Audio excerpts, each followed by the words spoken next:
guys, it's Justine here from I Should Read That, and today I am going to do the mid-year freakout tag.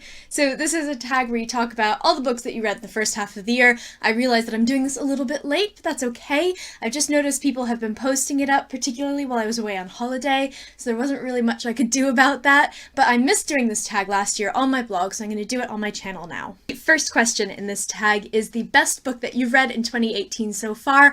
I couldn't narrow it down, so I picked 5. First up, books you're going to see a lot in this tag. These are the first 2 books in Robert Jackson Bennett's Divine Cities trilogy. I'm sure that the third one will be in here too, but I just haven't read it yet, and I'm not emotionally ready to read it yet. I think that these books are amazing, so good, so underrated, and I really wish more people would read them. And to no one's surprise, I also picked The Poppy War as one of my favorite books of 2018 so far. This book completely blew me away. I won't shut up about it. It's an incredible adult fantasy novel that is dark and brutal and funny and just so incredibly good. Again, to no one's surprise, I picked Planetfall by Emma Newman. She is now one of my new favorite authors, and I cannot wait to read the rest of her books because I think she's just absolutely incredible. This book is like astonishingly good. It's so incredibly well done, fast-paced, and you just breeze through it, and it's so deep and meaningful at the same time. And the last book that I picked is Every Heart a Doorway by Shauna Maguire, which I just absolutely loved so much. This is the perfect book for me. The second question is the best sequel that you read so far in 2018, and I picked 2 again because I have problems with narrowing things down, but the first is City of Blades by Robert Jackson Bennett. This book is absolutely incredible, and I can't decide if I like the first one or the second one better, but I think it might be this one. It's just so good. Such great characterization. One of my favorite characters ever of all time is in this book, and I just loved it so much. I absolutely powered through this. The second book that I picked as my favorite sequel of 2018 is The Girl in the Tower by Catherine Arden.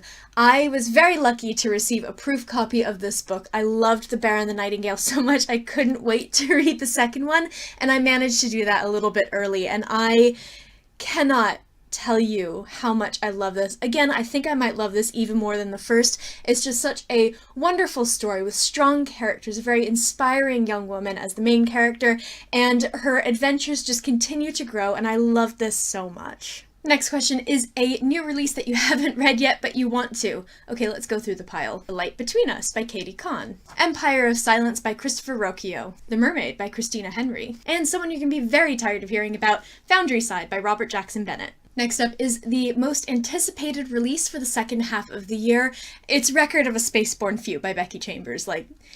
Y'all probably know that by now. She's one of my favorite authors. The Long Way to a Small Angry Planet and A Closed and Common Orbit are 2 of my absolute all-time favorite books that make me just feel so many feelings and ugly cry in the bathtub. I cannot wait to get my hands on her new book, and I'm going to be meeting her twice because I believe she's American, so she's not here very often. She's going to be at my local Waterstones, and she's going to be at Yelk, so I'm meeting her twice this month, and I am not quite ready. The next is the biggest disappointment of 2018 so far, and this one is very fresh in my mind because I finished it yesterday, and yeah, it's not great. This is Down Among the Sticks and Bones by Shauna Maguire. As you saw earlier, Every Heart a Doorway by the same author is one of my favorite books. This is the sequel, kind of. It's more of a prequel, I guess. And nah.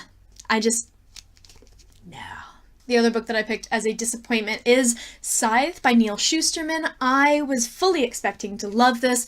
I love the idea of the world where people don't die, and so there are scythes that have to go out and sort of control the population, and these 2 kids essentially have to become scythes apprentices. It sounds great, it sounded wonderful, and it just fell so flat for me, and the further I get from this book, the more I dislike it. However, I am giving the sequel, Thunderhead, a chance, so I don't know, we'll see, but if I don't like that one, then I'm done with this series. So the next question is the biggest surprise of the year so far, and I'm gonna go with Planetfall by Emma Newman. I thought this would be just a generic run-of-the-mill sci-fi book that would probably be good. I was not expecting the level of sort of emotion and depth for this book, and for something that is so deep and dives so deep into a character's mental health. It is such a fast read, it's such a wonderful read, and it's just absolutely incredible, and I cannot, as I said, wait to read the rest of her books because I know that they also have that sort of deep dive into mental illness, into mental health, and I'm so excited. The next question is favorite new author, and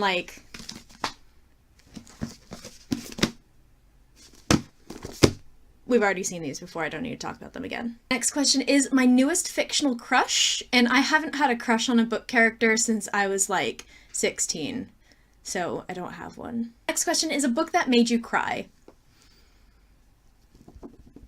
Yeah. It's actually quite embarrassing because I read this while I was on holiday with my family and I didn't want to get mocked mercilessly for sobbing my eyes out on a boat, and I kind of like shoved all of my emotions down until 2 days later when we left and we were on the Eurostar, and I just like mentioned this book's title to Scottish fiance and just like burst into tears. It was so embarrassing. But yeah, this is this hurts. This still hurts. So the next question is a book that made you happy. This is a very, very easy question for me. I loved this book so much. It made me howl. It made me cackle on the bus like people were staring at me. And I've been lending it out to everyone ever since. I read it with one of my friends on Twitter and could share the joy with her. It was just such an amazing reading experience. That's Kings of the Wild by Nicholas Eames. Author sister currently has this book with her because she's reading it now, so I don't have it to show you here. But it's just, I know it's not to everyone's taste, but I thought it was so funny and so incredibly well written and well done, and also had a lot of sort of emotional impact as well. If you haven't picked it up yet and you like humor, particularly some cruder humor, I just like could not recommend that book highly enough. Next up is the most beautiful book you've bought or received this year. This was really easy. City of Brass by S.A. Chakraborty. This is so just incredibly lovely. It stands out so much, and on the inside it's even more beautiful. I mean, even the title page. They obviously put a lot of work into this book. Like even the chapter headings. Wait, hold on. Wait, where'd it go? Here we are. Like, it's just such an incredibly beautiful book, and I am a complete sucker for this. I love this so, so much. It's just, it's eye-catching, and it was one of the best books that I read this year. It was one that very nearly made it into that first question as well. It's just such a good book. I've also got The Queens of Innisleer by Tessa Gratton. It is shiny. Oh my goodness, look at this. I love this color combination. I love the sort of royal blue. On the back, you've kind of got branches here. And it's just a beautiful book, and I cannot wait to read this, mostly because it's so pretty. And I couldn't possibly mention beautiful books without bringing up Circe by Madeline Miller. This book is astonishing. Like, first of all, hello, shiny. You know I love shiny. Also, hello. Also, hello. Like, oh my god. This is, again, a book that they obviously put a lot of effort into, and it's just so lovely, and it's so eye-catching, and I am very excited to read this. Very last question is, what books do you need to read by the end of the year? I've got about 300 books on my TBR. Yeah.